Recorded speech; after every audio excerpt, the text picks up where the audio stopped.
Telugu మ్యాట్రిమోనీకి thanks చెప్పాలి. 26 ఏళ్ల క్రితం ఇదే తెలుగు మ్యాట్రిమోనీ ద్వారానే వేళమ్మకి పెళ్లి చేశాం. పెళ్ళంటేనే తెలుగు మ్యాట్రిమోనీనే. తిరుమల అలిపిరి నడక మార్గంలో మరోసారి చిరుత సంచారం కలకలం రేపింది. శుక్రవారం రాత్రి లక్ష్మీ నరసింహస్వామి ఆలయ సమీపంలో చిరుత భక్తుల కంటపడింది. భయాందోళనకు గురైన భక్తులు అక్కడి నుంచి పరుగులు పెట్టారు.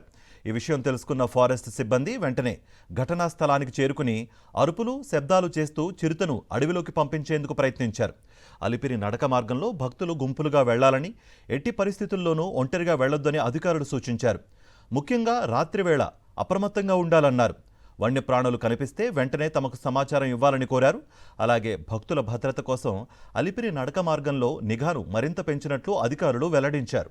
ఈ విషయం తెలుసుకున్న ఫారెస్ట్ సిబ్బంది వెంటనే ఘటనా స్థలానికి చేరుకుని అరుపులు శబ్దాలు చేస్తూ చిరుతను అడవిలోకి పంపించేందుకు ప్రయత్నించారు. అలిపిరి నడక మార్గంలో భక్తులు గుంపులుగా వెళ్లాలని, ఎట్టి పరిస్థితుల్లోనూ ఒంటరిగా వెళ్లొద్దని అధికారులు సూచించారు.